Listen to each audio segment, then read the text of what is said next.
Čau všichni, vítejte u tohoto videa. V dnešním videu se budu věnovat talentovým zkouškám střední umělecké škole, přijímačkám na střední uměleckou školu. Ještě chci říct, že já ten školní rok, co teď budu vlastně nastupovat na střední uměleckou školu a chci vám dát nějaký rady a tipy plus moje zkušenost, jak to třeba na těch talentovkách chodilo a jaký to tam bylo.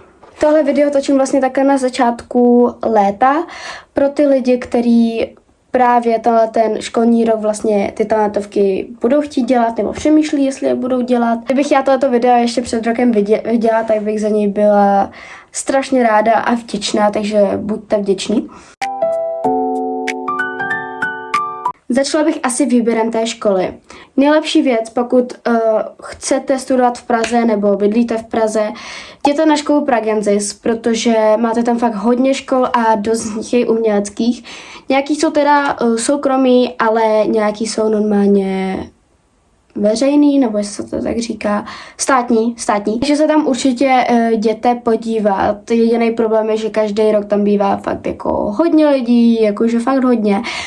Takže se tam budete trochu spát, ale pokud třeba nechcete studovat v Praze, nebo bydlíte daleko od Prahy, nebo tak nějak, a chcete chodit na školu, která je někde blízko vás, blízko toho, kde bydlíte, blízko vlastně vašeho bydliště, tak určitě se podívejte, jestli jsou nějaký umělecké školy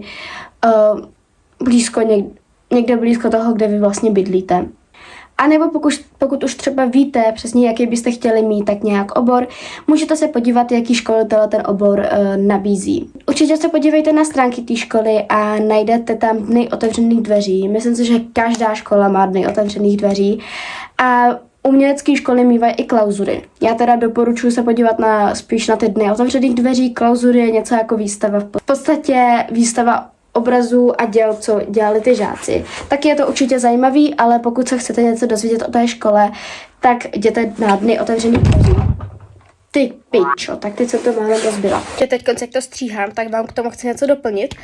A to je teda to, že já, když jsem šla na jednu školu, na kterou jsem si fakt myslela, že se na ní dám dokonce přihlášku, a těšila jsem se, že se na ní dostanu. Už můj tehdejší učitel výtvarky, který byl jako jinak super, mě do toho docela jako táhal, říkal, že se na ní hodně naučím. Ten obor, na který jsem tam chtěla jít, byla užitá malba. Když mi ukazoval nějaký videa toho, tak já jsem si říkala, ty kráso, ale mají to tam fakt hustý a fakt dobrý. Jsem tam šla s mojí mámou na ten den otevřených dveří a obě, když jsme vyšli z té školy, tak jsme z toho měli docela špatný pocit, protože nebudu teda jmenovat, jaká to byla škola, ale vypadalo to tam jak pohřební síň, lidi tam chodili jak duchové, což na té jiné škole, kam jsem se dostala, absolutně nebylo. Prostě mně přišlo, že mě tam všichni probodávali pohledem. Ještě mi to tam prostě úplně přišlo jako bludiště, bylo to hrozně velký, hrozně rozlehlý, všude nějaký malinký chodbičky a prostě ta škola celkově působila hrozně depresivně. Jsem vám jenom chtěla říct, že je hrozně důležitý se podívat na ty dny otevřených dveří. Protože je tam strašně moc žáků, co tam studujou, je tam strašně moc učitelů, prohlídnete si tak nějak i jak vypadá ta škola. Kdykoliv se na ně můžete na cokoliv zeptat, jak to tam funguje a tak, můžete si tu školu prohlídnout. A například ta naše škola, tak tam vyloženě na dní otevřených dveří přišla ředitelka a nějaká zástupkyně a všichni ty zájemci se shromáždili do jedné místnosti, do jedné třídy a ona tak nějak řekla, jak to funguje se zájezdama třeba a tak a lidi se ještě dál mohli doptávat, takže to je samozřejmě fajn. Plus taky, já jsem byla na dní otevřených dveří, myslím, že 2 nebo 3 uměleckých školách, nebo celkově, ale uměleckých školách. Zatím vždycky tam byla možnost, že jste si tam přinesli nějaké svoje výtvory, obrazy a tak a byl tam nějaký učitel, který vám to zhodnotil. Berte to jako konstruktivní kritiku. Zase mluvím o sobě, že když já jsem tam byla úplně poprvé v 8. třídě na tu školu, na kterou jsem se teda dostala, tak mi to ten učitel docela skritizoval, ne nějak hnusně, ale skritizoval mi to a Já jsem měla crash out. Já jsem brečela celou dobu, co jsem měla domů. Ale samozřejmě nebojte se, určitě toho využijte, že je strašně důležitý, abyste věděli, co máte změnit, co třeba je vhodný dát do toho portfolia a co ne. Už jste si teda našli nějaký ty školy, tak je samozřejmě důležitá příprava. Ono je samozřejmě lepší se připravovat už třeba 2 roky předtím, ale asi rok i tak jako stačí. Zatím říkali všichni jako učitelé na výtvarku nebo prostě nějaký umělci, že vážně nejde jenom o talent. Když máte talent, ano, je to super, ale hrozně důležitá je ta píle a to, jak se snažíte.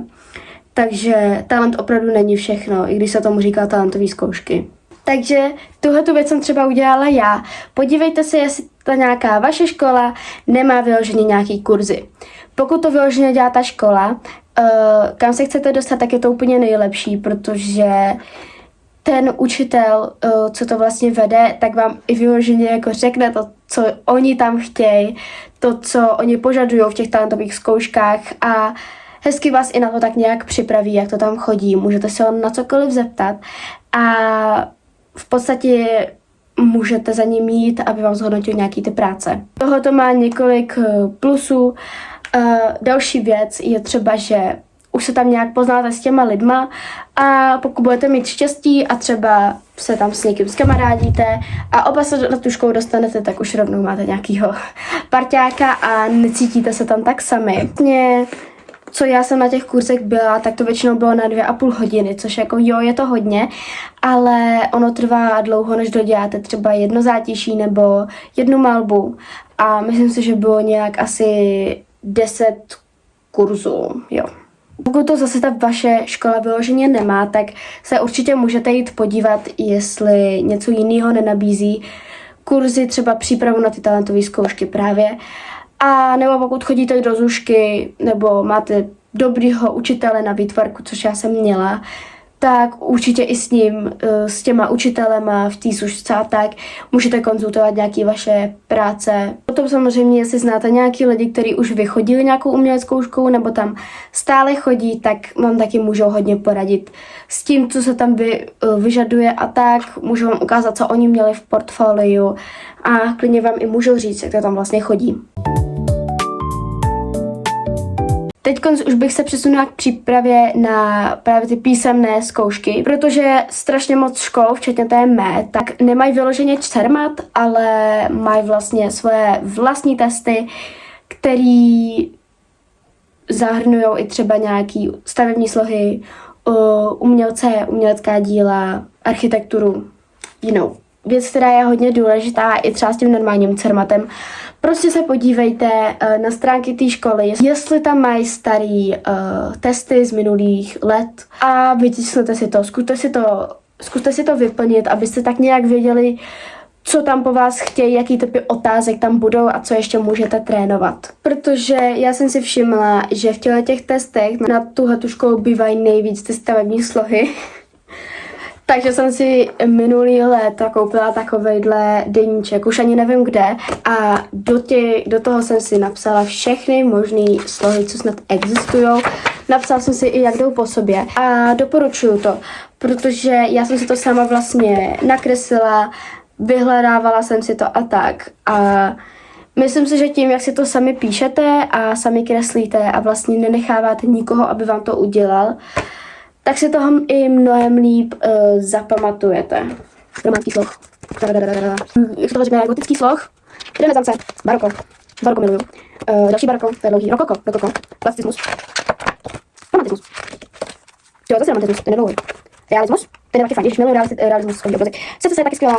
A pak jsem si i dokonce všimla, že v jednom tom testu mají typy sloupů. A ty jsou dorský, jonský, korínský, toskanský, kompozitní. Strašně hezky jsem si to nakreslila, ale stejně jsem si to nepamatovala.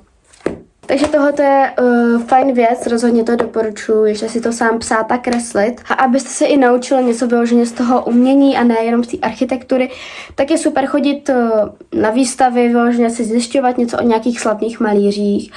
A tak, většinou vám tam nedávají moc nějaký jako hardcore, dávají tam tak nějak známý díla. Přesunula bych se na portfolio, vyloženě co do něj dát, co do něj nedávat, jak by to mělo vypadat. Opět zase to, co do portfolia dát, vám nejlíp poradí lidi vyloženě z té školy, na kterou chcete jít. A já upřímně doporučuji to, že hrozně záleží na oboru, na jaký se chcete dostat.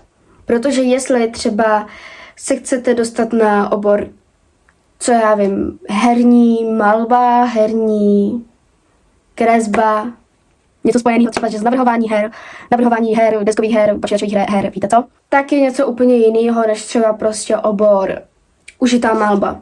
Je to strašně dobrý, že když oni to vidí třeba na tom vašem oboru a vidí, že se to malinko s tím oborem jako spojili, že víte, co ten obor zahrnuje, tak si myslím, že vám za to dávají plusové body. Třeba já jsem se teda hlásila na 2 obory, protože můžete mít jenom 2 talentové zkoušky a 3 školy bez talentových zkoušek. A na jedné škole jsem se hlásila na oba obory. A na jeden obor scénografie jsem udělala takovejhle skvělej, není to ani obraz, je to vyloženě takový jakože vyrábění a pak jsem to na ten jeden obraz jako nalepila.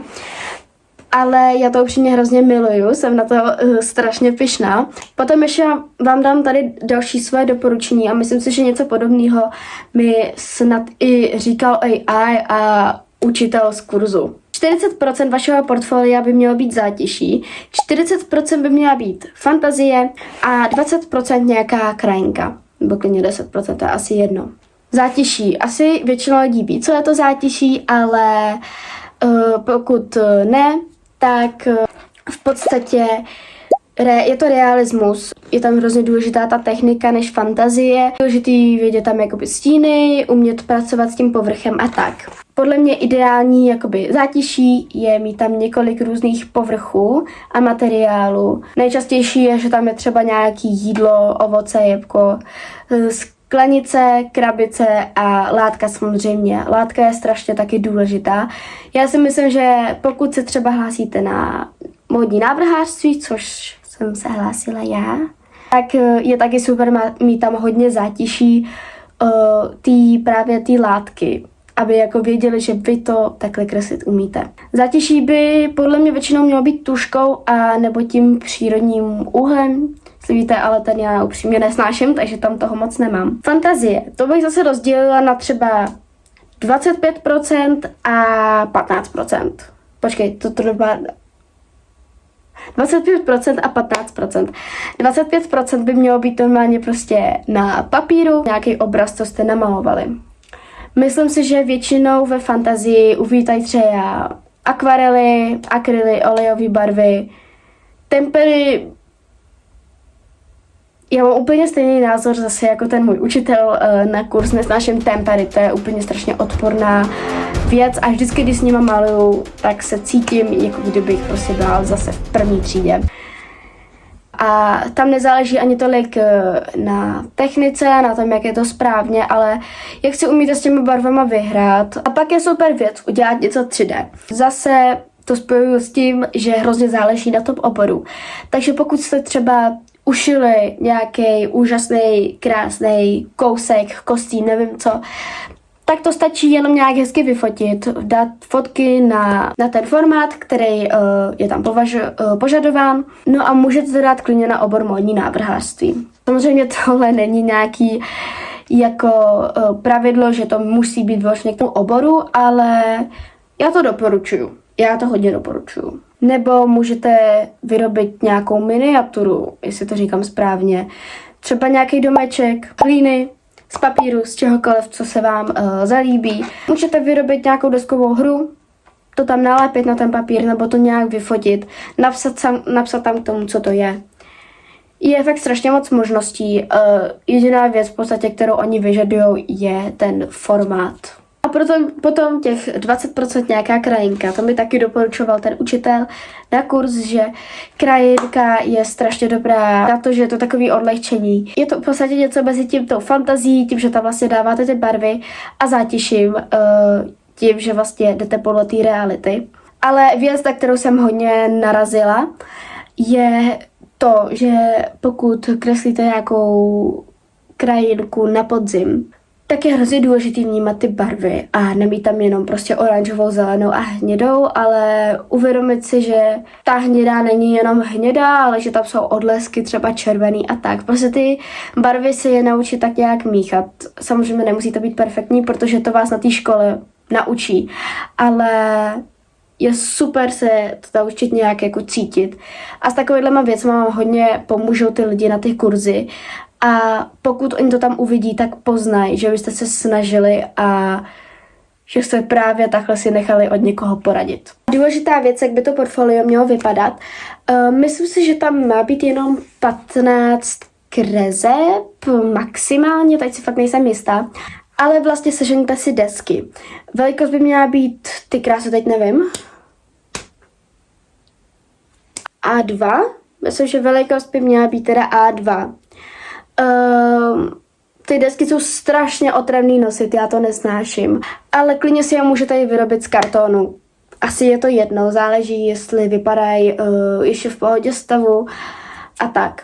Ty kresby musí být, samozřejmě je to napsaný, vy dostanete, ty talentové zkoušky, dostanete pozvánku a tam to máte napsaný, jaká velikost formátu by ty obrazy měly být, ale většinou jsou teda A2 nebo B1.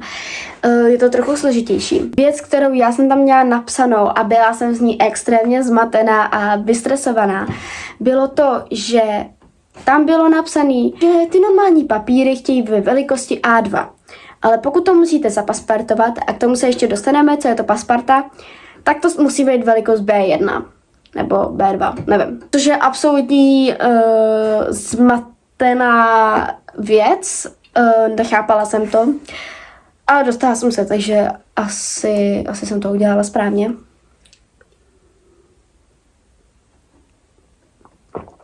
Kola.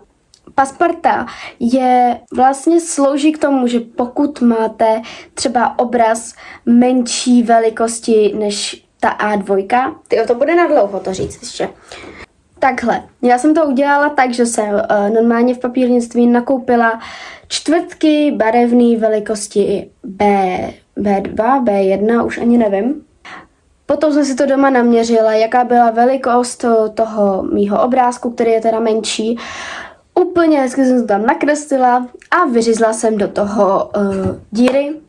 Zezadu jsem potom nalepila ten obrázek, aby to vlastně zepředu vypadalo dobře. Je to tak složitý to vysvětlit, ale v podstatě tohoto je pasparta. A taky hrozně důležitá věc, kterou vám taky určitě řekne strašně moc učitelů, je, že ty obrázky by fakt měly vypadat dobře. A ne jenom tak, jak vy jste to nakreslili nebo namalovali, ale ty papíry by neměly být pomačkaný, potrhaný, poplivaný, špinavý, Já jsem vám ještě úplně zapomněla říct, že vlastně žádná ta kresba nebo malba v tom portfoliu nemá být podepsaná a vlastně ani desky by neměly být podepsaný. Právě proto, aby to v podstatě bylo férový a ty učitelé si jako nenadržovali nějakým těm svým žákům. Prostě měly by být v dobrém stavu.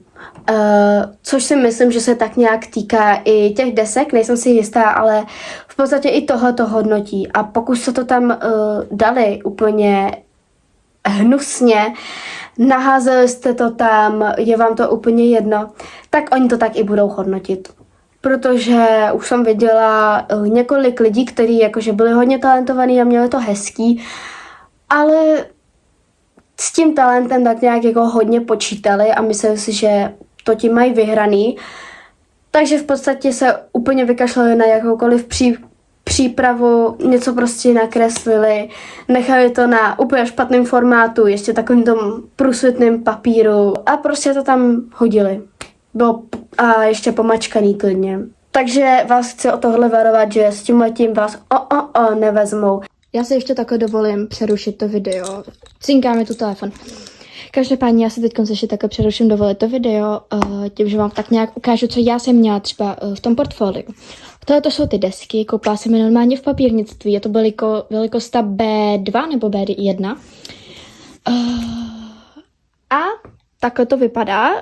Tady ten papír, já to mám hodně v tom bordel, protože když oni procházeli to mý portfolio, vlastně ty učitelé, tak samozřejmě mi v tom udělali trošku bordel, takže myslím, že od té doby už jsem na to úplně nešáhla.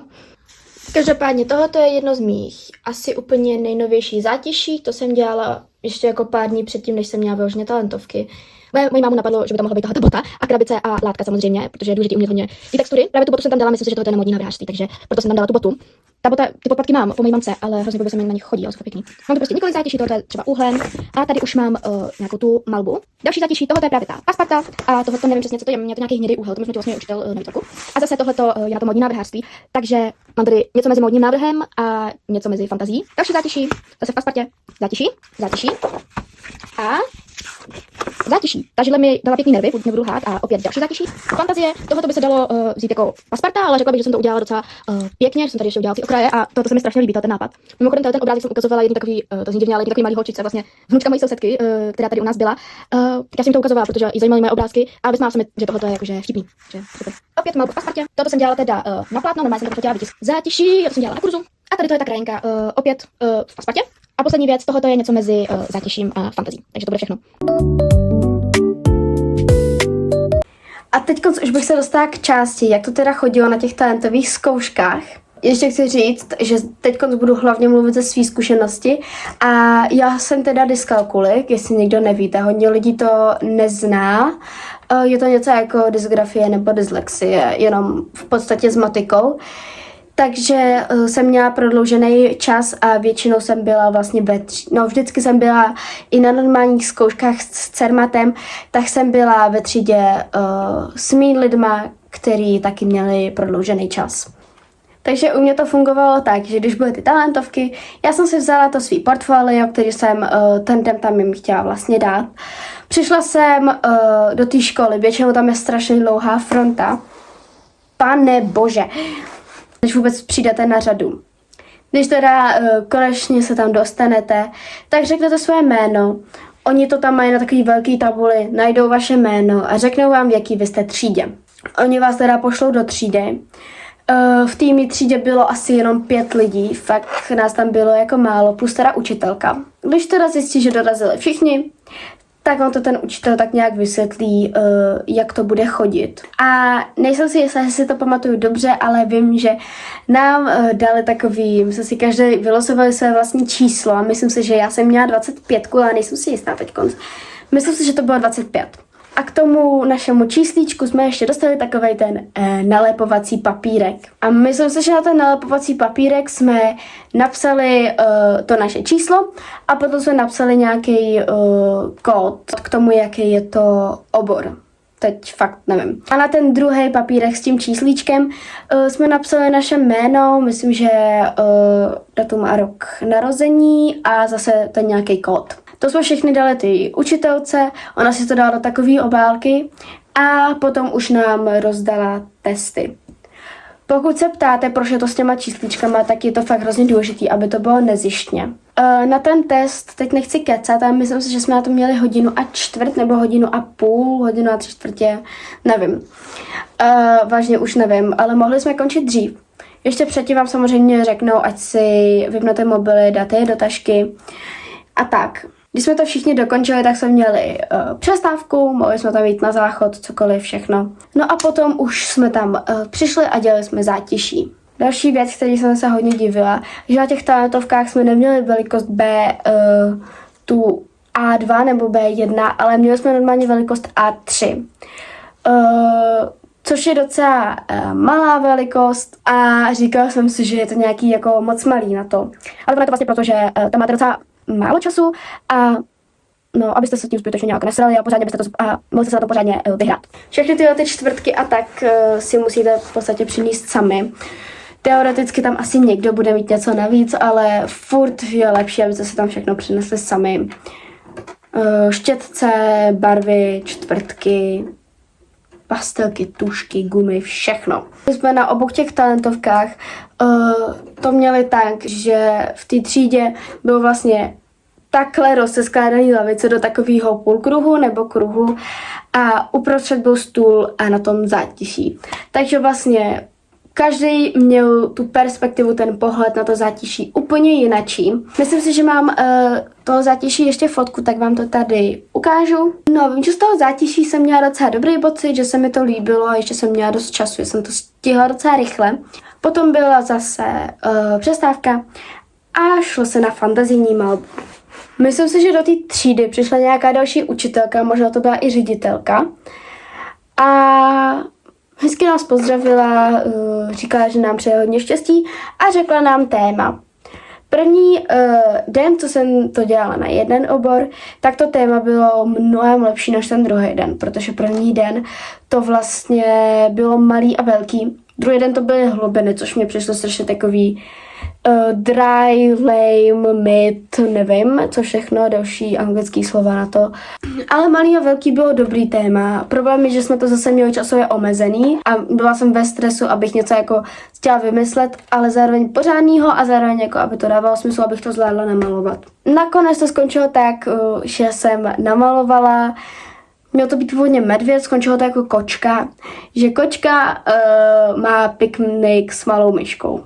Když máte všechno tohoto hotový, tak v podstatě to jenom řeknete učitelce a odevzdáte to. Jo, i tyhle kresby a malby se nepodepisují tím vaším jménem, ale podepisují se tím vaším číslem. To vy tam musíte sami podepsat a napíšete tam nějaký zas ten kód. To normálně odevzdáte, můžete si zbalit a jít do prdele. Myslím si, že tam jsme na to čas měli 2,5 hodiny anebo 2 hodiny. Nevím, ale ten učitel vám to tam určitě napíše na tabuli, to se jako nemusíte bát. Tak jo, já jsem tohoto video spoukla docela rychle, ale už vidím, že ten střih bude úplný porod. Každopádně všem, co teď budou chtít zkoušet, jít na talentové zkoušky, tak moc držím palce, že to zvládnete, že vám to vyjde. Tak jo, děkuju moc za sledování, budu moc ráda za jakýkoliv like a tak a budu moc ráda, pokud se mýma tipama a radama budete řídit. Tak jo, tak ahoj.